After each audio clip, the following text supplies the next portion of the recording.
My dad found money in my closet and spent it all on my sister's wedding. I said nothing. A few days later, my grandpa asked about the money I was keeping for him, and I told him everything. Chaos followed.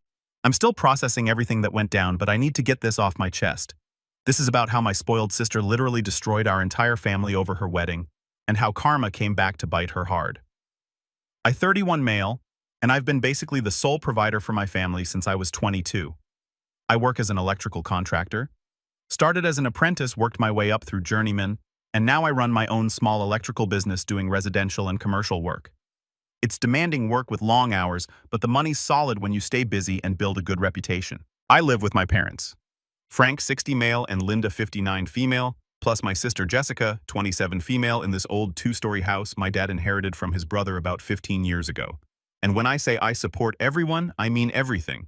Mortgage payments, utilities, groceries, car insurance, property taxes, home repairs, you name it, it comes out of my paycheck.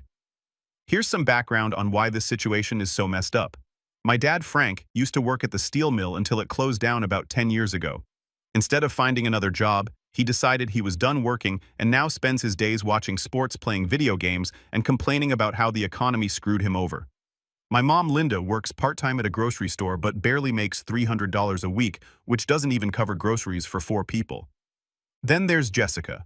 Oh boy, where do I even start with this piece of work? She's never held a real job in her life. After high school, she went to community college for like a semester, which I paid for before dropping out because it was too stressful. Since then, she's been living like a princess, sleeping until noon, spending hours on social media, shopping with money she doesn't have, and dating a string of guys who all seem to have one thing in common. They're loaded. The girl is a straight-up gold digger. I've watched her cycle through boyfriends based purely on their bank accounts. There was Tyler, who worked in finance. She dated him for 8 months until she found out he was leasing his BMW. Then came Brad, who owned a restaurant. That lasted until she discovered he was drowning in debt. She's always got some scheme to find a rich guy to take care of her. What really gets to me is how my parents enable her. They act like she's some delicate flower who can't handle real work. Jessica is special. Mom always says she just needs to find the right opportunity. She's 27 years old. Meanwhile, I'm up at 5 a.m. every day working in all weather, crawling through attics and basements so everyone can live comfortably. I make about $4,500 a month on average. But with the mortgage, $1,800 utilities, $300 groceries, $600 insurance, $400 and all the other house expenses, I'm lucky to have $500 left for myself. I drive a 2010 pickup truck with 180,000 miles because I can't afford anything newer. Haven't taken a vacation in 6 years. But did I complain because I thought family came first? I thought I was doing the right thing, being the responsible one. I thought eventually they'd appreciate it, or at least acknowledge what I was doing for them. I was so wrong it's not even funny. The worst part is how they treat me like I'm being dramatic when I'm exhausted. Like, sorry, I don't have energy to chat after working since 5 a.m. and dealing with difficult customers all day, but someone's got to pay for the roof over your heads. When I come home tired and covered in dust from crawling through some nasty crawl space, Jessica will make comments about how I smell like work and maybe I should shower before dinner. My parents have this attitude like I owe them this lifestyle. Dad will say things like, "Well, you're living here too," as if I'm getting some great deal, completely ignoring that I'm paying for literally everything. Mom treats me like a roommate who happens to pay all the bills rather than her son who's sacrificing his own future for their comfort. Jessica is the worst, though. She acts like my financial support is just the natural order of things, like I'm some kind of ATM machine that exists solely to fund her lifestyle. She'll ask me to drive her places because my car is making a weird noise but never offers gas money. She'll eat the food I buy without ever contributing a single dollar to groceries. She'll leave lights on all over the house and run the air conditioning constantly because it's too hot, completely oblivious to the fact that I'm the one paying the electric bill.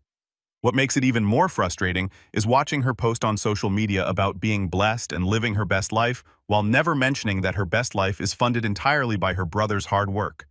She'll post pictures of new clothes, expensive makeup, fancy coffee drinks, all bought with money she didn't earn. I kept telling myself this situation was temporary, that eventually Dad would find work again, or Jessica would grow up and get a real job, or at least they'd show some appreciation for what I was doing. I held on to the hope that family meant something more than just being a source of money. That hope was about to get crushed in the worst possible way. Everything changed when Jessica started dating Tyler Blackwood in March. This 32-year-old financial advisor was different from her usual targets. He drove a Mercedes, lived in a fancy downtown condo, and was clearly loaded. More importantly, he seemed genuinely interested in my sister. Jessica's attractive, I'll give her that. Instagram model looks always perfectly dressed. Makeup on point, but she's not the brightest bulb and has the personality of wet cardboard unless she's manipulating someone. Within 2 weeks, Jessica's whole attitude shifted. She started acting rich, talking about when Tyler and I move in together, and quit her mall job because Tyler doesn't think his girlfriend should work retail. My parents ate it up. Dad bragged about his daughter dating a successful businessman while Mom treated Jessica like royalty, doing her laundry, making special meals, basically waiting on her hand and foot. I watched this unfold with growing irritation. Here I was still paying for everything in the house while Jessica got celebrity treatment for landing a rich boyfriend. But I kept quiet, secretly hoping Tyler would propose and take her off my hands financially. That lasted exactly 4 months. In July, Jessica bounced into the house waving a massive engagement ring. At least 2 carats, probably worth more than I make in 4 months. "We're engaged," she screamed. My parents went insane. Mom cried happy tears. Dad jumped up to hug her, acting like she'd won the Nobel Prize. I thought, great, maybe now she'll move out and become Tyler's problem. Jessica glowed, showing off the ring, describing Tyler's fancy restaurant proposal with a violinist. She immediately started taking selfies, posting captions like, "He said yes, planning the wedding of my dreams. So when's the big day?" Mom asked. "Next spring, cherry blossoms, everything perfect." But then Jessica's expression turned calculating, and I felt that familiar stomach knot. "We need to talk about the wedding budget," she said, glancing at me. "Tyler's being generous. He's handling the honeymoon deposits. We're going to Bali for 2 weeks at $800 a night." The room went quiet. We found the perfect venue. Riverside Country Club. Gorgeous ballroom, fits 200 people with catering, live band, open bar, photographer, videographer, flowers, my dress. She was talking faster, clearly rehearsed. Tyler's family is handling the rehearsal dinner, but traditionally, the bride's family covers the wedding. We've calculated everything. We need $45,000. Dead silence. Then 3 pairs of eyes slowly turned toward me like I was a walking ATM. $45,000, I repeated. "I know it sounds like a lot, but this is once in a lifetime, Alex. Tyler's family has money. They'll think we're trashy if we can't afford a proper wedding. Plus, you make good money and you've been living here rent-free." Rent-free? I couldn't believe it. "Jessica, I pay the mortgage. I pay for literally everything." That's when Jessica showed her true colors. Jessica's expression shifted from disappointed to something ugly, entitled, and demanding in a way I'd never seen before. "I can't believe you're being so selfish," she whined. "This is the most important day of my life, Alex. Tyler's family has serious money. They'll judge our entire family if we can't afford a proper wedding." "Then maybe you should have thought about that before saying yes to a wedding that costs more than most people's cars," I shot back. "Don't you dare!" Mom jumped in, voice shrill. "Your sister deserves happiness. If you cared about family, you'd help make her dreams come true." Help make her dreams come true. I stood up. 9 years of resentment boiling over. I've been making everyone's dreams come true for nearly a decade. I pay for this house, the food you eat, the electricity you're using right now. When's the last time any of you thanked me? When's the last time Jessica contributed a single dollar? Jessica rolled her eyes dramatically. "Here we go with the martyr complex. Nobody forced you to pay for everything, Alex. You chose that." That comment hit like a slap. I chose to. What was the alternative? Let us become homeless. When Dad decided he was too good to work. "Watch your mouth," Dad growled, standing. "I worked 30 years before that plant closed. I deserve to retire at 60. While your son works himself to death supporting your retirement, I was seeing red. And what's Jessica's excuse? She's 27 and has never held a real job." "I don't need to work," Jessica snapped. "Tyler takes care of me now. Unlike some people, I was smart enough to find a man who can provide." The smugness in her voice, looking at me like I was some failure for actually working. That's when I realized my sister wasn't just spoiled. She was genuinely terrible. "You're right, Jessica. Tyler can provide. So ask your rich fiancé to pay for the wedding." She laughed. "Tyler's already paying for the honeymoon. The bride's family pays for the wedding. That's tradition. Then scale it down to something we can afford." "Absolutely not." Her voice went ice cold. "I'm not having some cheap, embarrassing wedding because my brother is too selfish. What would Tyler's parents think? They'd think you lived within your means like a responsible adult. You don't understand. This isn't just about me. It's about our family's reputation. If we can't afford a decent wedding, they'll think we're trashy. Maybe they should wonder what kind of family they're marrying into, I said quietly. One where a 27-year-old has never worked and expects her brother to fund her fantasy wedding. How dare you, Mom gasped. Jessica is sweet and loving. Sweet and loving. When's the last time she said thank you? When's the last time she showed any appreciation for my 60-hour week so she can sleep until noon? Jessica stood up, hands on hips. We gave you a place to live. We let you stay here. You let me stay here in the house I pay for. I could afford my own place if I wasn't supporting 3 adults. Well, maybe you should move out. Then she shouted, "Stop trying to control everyone with your money." The shouting match lasted 2 hours. Jessica cried about me ruining her life. My parents called me selfish and ungrateful, conveniently forgetting I'd supported them for nearly a decade. I finally went to my room, listening through the walls to their angry whispers. So disappointed. Thought we raised him better. Jessica deserves better. I lay there wondering how I'd become the villain for refusing crushing debt for a wedding costing more than most people's annual salary. What I didn't know was they weren't done fighting. They were just getting started and willing to go much further than I ever imagined. The next few weeks were absolute torture. Jessica went into full manipulation mode, crying guilt trips, recruiting relatives to pressure me. Aunt Carol called 3 times asking why I was being so mean to Jessica. Cousin Mike texted that me refusing to help with the wedding was really messed up. Uncle Robert even stopped by my work site asking if I had money problems and needed help figuring out how to support my sister. Jessica had spun the story to make herself the victim and me the heartless monster, conveniently leaving out the $45,000 price tag and the fact that I supported the entire household. According to her version, I was just selfish and jealous of her happiness. But the worst part was my parents. They went from disappointed to actively hostile. Dad made snide comments like, "Must be nice to only care about yourself." Mom started forgetting to make dinner, so I'd come home exhausted to find everyone had eaten and nothing was left. She claimed she didn't know when I'd be home despite my identical schedule for years. They treated me like a stranger in the house I was paying for. When I'd watch TV, they'd change channels without asking or talk loudly about wedding plans, making it clear I wasn't welcome. They'd have important family discussions and pointedly exclude me. Jessica ramped up her social media game, posting constantly about wedding planning with her hashtag Jessica's Dream Wedding. She'd share expensive decorations, designer dresses, making videos about being blessed to marry Tyler, never once mentioning she expected someone else to pay for it all.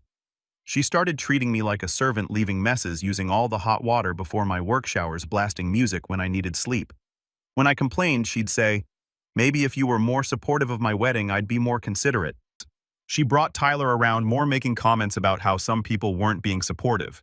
How disappointing it was when family prioritized money over love. Tyler seemed uncomfortable, but Jessica just smiled sweetly. 3 weeks after our fight, Dad came home with news that made my blood run cold. Good news. I talked to my buddy Jim and he's willing to loan us $25,000 for Jessica's wedding. Jessica squealed and hugged Dad. I felt punched in the gut. "Dad, how exactly are you planning to pay back $25,000? He waved dismissively. "We'll figure it out. Family comes first. We'll figure it out. You don't have income. Mom makes $300 a week. How are we paying back $25,000? His look said everything. "Well, Alex, you're the one with the steady job. Number absolutely not. I'm not taking on debt for Jessica's wedding." "You don't have to take on the debt," Jessica said, sweetly examining her nails. "Dad already did. You just have to help pay it back." As a family, I stared in disbelief. "You manipulated Dad into borrowing money. I'll have to pay back. Nobody's forcing you." She shrugged. "But if you don't help, everyone will know what kind of brother you really are." The threat was clear. Either pay for her wedding or be branded a terrible person for abandoning family. That night, I realized my family had declared war. They'd taken on debt in my name without consent, turned relatives against me, and were emotionally blackmailing me into compliance. But I had no idea how low they'd go until Jessica's engagement party 2 weeks later, when my grandfather made a request that would change everything forever. Jessica's engagement party was held at Tyler's family's house. And let me tell you, it was something else. This place was like something out of a magazine. Massive colonial-style mansion with a circular driveway, white columns, perfectly manicured grounds, and a 3-car garage that probably cost more than most people's houses. Tyler's parents, Richard and Patricia, were old money types who clearly had serious wealth. The whole event probably cost more than I make in 3 months. I almost didn't go, but my grandfather specifically asked me to be there. Grandpa Eddie, my mom's dad, had driven up from Florida, where he'd been living since Grandma passed 2 years ago. He was 78, sharp as a tack, and had always been my favorite family member. Unlike everyone else, he'd worked his whole life, built his own successful plumbing business from nothing, and never asked anyone for handouts. The party was awkward as heck. Jessica was in full princess mode, floating around in this expensive dress that probably cost more than my monthly grocery budget, showing off to Tyler's family and friends about how perfect everything was going to be. She kept talking about the wedding plans in this breathless, excited way, dropping hints about how elaborate everything would be. Tyler's parents were polite, but I could tell they were already wondering what kind of family their son was marrying into, especially when Dad started telling loud stories about his steel mill days and complaining about how the plant closure had ruined everything for working people. Mom was trying too hard to impress everyone, complimenting every single thing about their house and asking lots of personal questions about their background. What made it worse was watching Jessica work the room. She was completely different around Tyler's family, playing up this sweet, innocent act while dropping subtle hints about how challenging it was planning such an elaborate wedding. I heard her tell Tyler's mom that some family members weren't being as supportive as she'd hoped, shooting me a pointed look across the room. She'd perfected this victim routine where she'd sigh dramatically and say things like, "I just hope everything works out," or "It's so important to have family support during times like this." Tyler's family seemed confused by these comments, but Jessica would just smile sweetly and change the subject, leaving them with the impression that there was some kind of family drama they didn't understand. Late in the evening, Grandpa Eddie pulled me aside to the back patio where it was quiet. The house had this amazing outdoor space with professional landscaping and a view of the lake, but Grandpa seemed more interested in having a private conversation. "Alex, you look stressed, son. Everything all right?" I gave him the whole story. The wedding demands the loan. Dad had taken the family pressure the way they were treating me. He listened without interrupting, nodding occasionally, and asking clarifying questions. "Sounds like they're putting you in an impossible situation," he said when I finished. "Your sister's always been spoiled, but this is something else entirely. I just don't know what to do, Grandpa. If I don't help pay for this wedding, I'm the bad guy who ruined Jessica's dreams. But if I do, I'll be broke for years paying off their debt." He was quiet for a moment, looking out at the lake, then reached into his jacket pocket and pulled out a thick envelope. "Alex, I need to ask you a favor. I just sold my condo in Florida. Got a good price, $180,000 cash. I'm moving into a retirement community next month, but the paperwork won't be done for another 2 weeks." He handed me the envelope and I could feel how thick it was. "This is $25,000 in cash, part of the sale money. I don't trust keeping this much money in my checking account with all the fraud these days, and I can't risk carrying it back to Florida on the plane. Could you keep it safe for me until I'm ready to move? Just put it somewhere secure in your room." I didn't hesitate for even a second. This was my grandfather, the one person in my family who'd always treated me with respect and never asked me for anything unreasonable. He'd helped me get my electrical license, given me advice about starting my business, and was the only family member who seemed to understand how hard I worked. "Of course, Grandpa, I'll keep it safe. I knew I could count on you," he said, patting my shoulder with his weathered hand. "You're the only one in this family with a good head on your shoulders. Don't let them break you down, son. You're worth more than they appreciate." That night, I took the envelope home and hid it in my bedroom closet inside an old toolbox behind some winter clothes where nobody would think to look. I didn't tell anyone about it. Not my parents, not Jessica, nobody. Grandpa had asked for discretion, and I wasn't going to let him down. I went to sleep that night feeling good about finally being able to help someone in my family without it costing me anything. Grandpa needed a favor, and I was happy to do it. He'd always been there for me, and now I could be there for him. If I had known what my father was planning, I would have slept with that money under my pillow. Over the next few days, I noticed Dad acting strange. He was more agitated than usual, making hushed phone calls, and I caught him going through papers in his room late at night. When I asked what was wrong, he brushed me off with just wedding stuff or trying to figure out the finances. I should have known something was up. I should have seen the signs, but I was so focused on work and trying to avoid the wedding drama that I didn't put it together until it was way too late. 3 days after the engagement party, my whole world came crashing down. I woke up Saturday morning to the sound of Jessica's voice downstairs, high-pitched and excited. She was talking to someone on the phone about finalizing the catering and making the last payment to the venue. I checked my phone. 10:30 a.m. I'd slept in for once since I didn't have any electrical jobs scheduled for the weekend. Something about her tone bothered me. She sounded way too happy, like someone who just solved a major problem. I had a terrible feeling in my gut that I couldn't shake. I went to my closet to grab some clothes and decided to check on Grandpa's money while I was there. Better safe than sorry. Right, I moved aside the winter coats, opened the toolbox, and reached inside. Empty. My heart stopped. I dumped everything out of the toolbox, checked every corner of the closet, looked under my bed, in my dresser drawers, even in places I knew I hadn't put it. Nothing. The envelope with $25,000 was gone. I ran downstairs, still in my pajamas, probably looking like a maniac. Jessica was still on the phone in the kitchen, but when she saw my face, she quickly said, "I'll call you back," and hung up. "Where's my money?" I demanded, my voice shaking. She gave me this innocent look that made me want to scream. "What money?" "The money from my closet. $25,000. Where is it?" Dad walked in from the living room, and I could tell immediately from his expression that he knew exactly what I was talking about. There was something guilty and defiant in his eyes. "Oh, that money," he said casually, like we were discussing the weather. "I took it last night." "You what, Alex? Calm down. I know you've been hiding money from the family, and frankly, I'm disappointed. Your sister needed help with her wedding, and you refused. So I took matters into my own hands." I couldn't believe what I was hearing. The room felt like it was spinning. "Dad, that money wasn't mine. It belongs to Grandpa Eddie." He laughed. Actually laughed like I told a joke.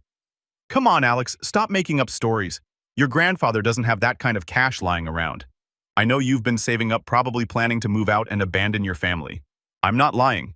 He sold his condo and asked me to keep the money safe until he moves to the retirement home."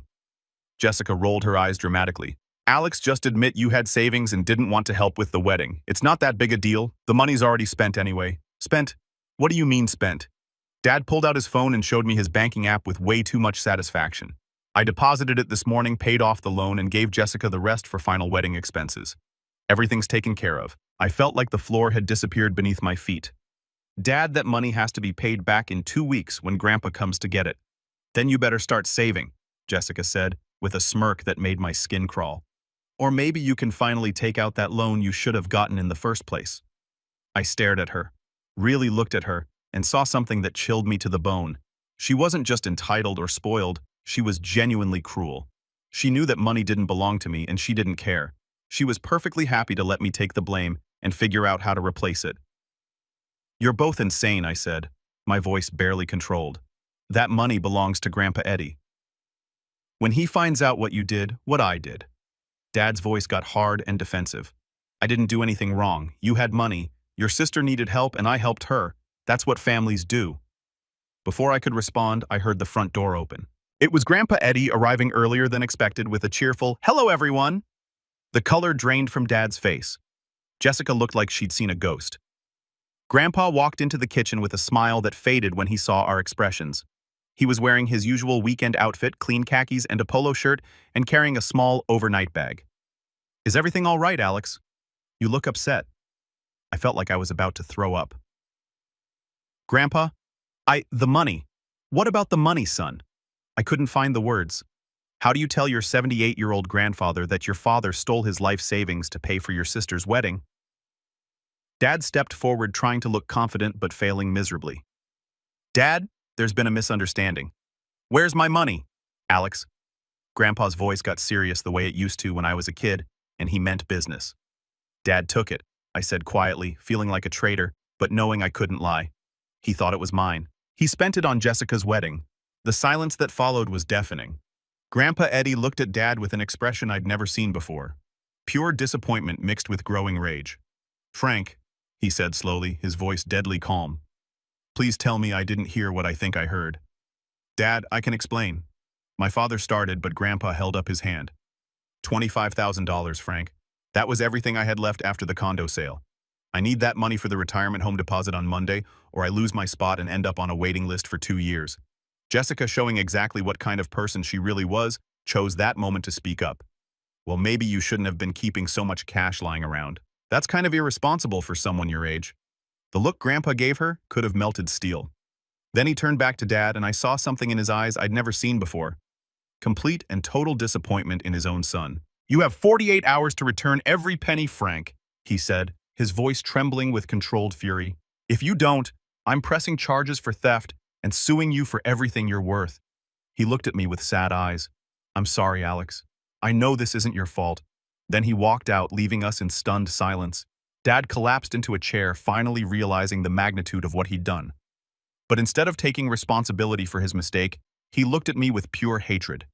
This is your fault, he said, his voice shaking with rage. If you had just helped your sister like a normal brother, none of this would have happened. That was the moment I realized my family was beyond saving. And that was when I decided they were going to pay for what they'd done. I moved out that same day, took only what I could fit in my truck, and found a cheap studio apartment across town. I didn't say goodbye, didn't leave a note, just disappeared while they were out dealing with the situation. For 2 weeks, I went completely no contact, changed my phone number, blocked them on social media, ignored the relatives who kept calling to ask what was happening. I wanted to see how they'd handle their first taste of real consequences without me there to fix everything. The wedding was supposed to happen that Saturday. On Friday night, I got a call from a number I didn't recognize. It was Tyler. Alex, this is Tyler Blackwood, Jessica's fiancé. We need to talk about what about the fact that your family has been lying to me for months. The wedding's off, man. I found out about the money situation, and honestly, what kind of people are they? It turns out Grandpa Eddie had done exactly what he promised. When Dad couldn't come up with the money, Grandpa filed theft charges and a civil lawsuit. But more importantly, he told Tyler's family exactly what had happened. How Dad had stolen money from an elderly man to pay for the wedding.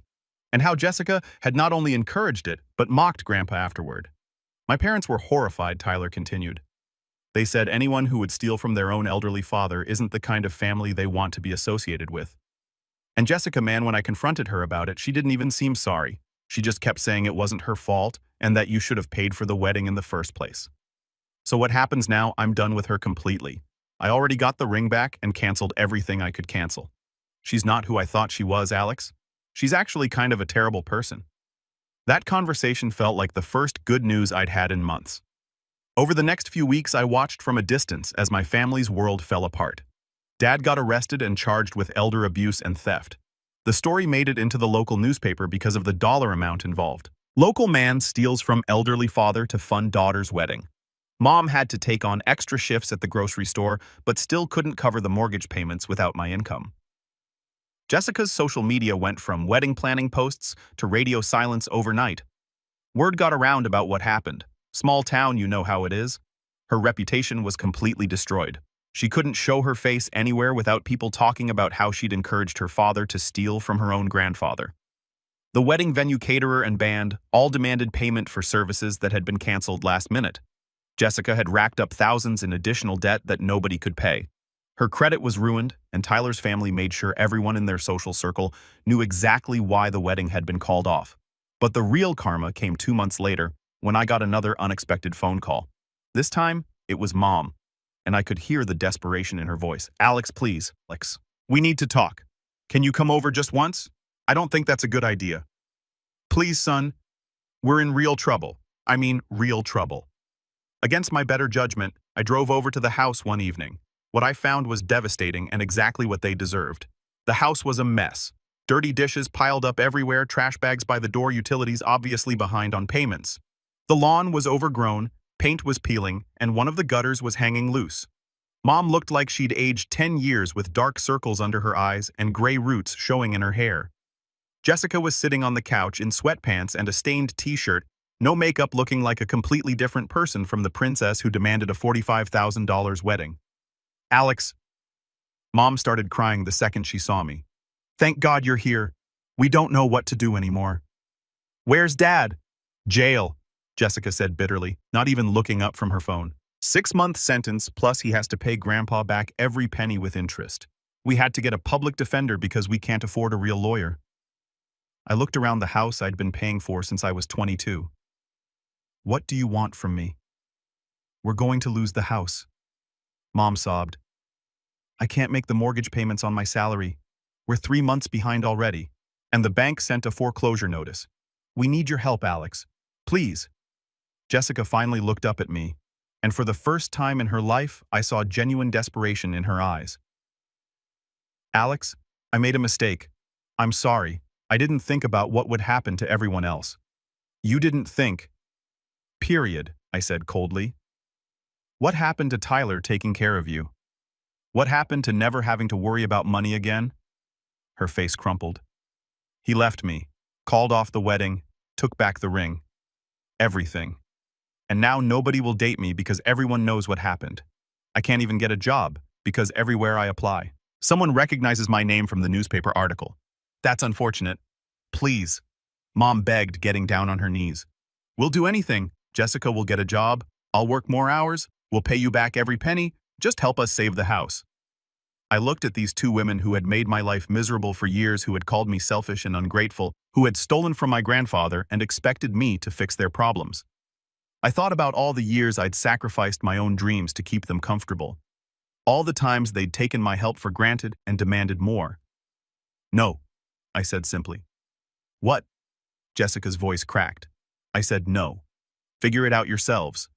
Get jobs, downsize, move in with relatives, do what normal people do when they can't afford their lifestyle. But we're family, Mom cried. Family, I almost laughed. You mean like how Dad treated his family when he stole from Grandpa? Like how Jessica treated her family when she mocked an old man for losing his life savings? I headed toward the door, then turned back one last time. You know what's funny? If you had just asked me for help with a reasonable wedding, maybe $5,000 or $10,000, I probably would have said yes eventually. But you got greedy. You wanted everything handed to you without any sacrifice on your part. And when I said no, you decided to take it anyway. Jessica was crying now, her makeup running down her face. Alex, please, I'll do anything. I'll get 3 jobs if I have to. Just please, don't let us lose everything. You already lost everything, I said quietly. The day you decided I was an ATM instead of a brother, I walked out and never looked back.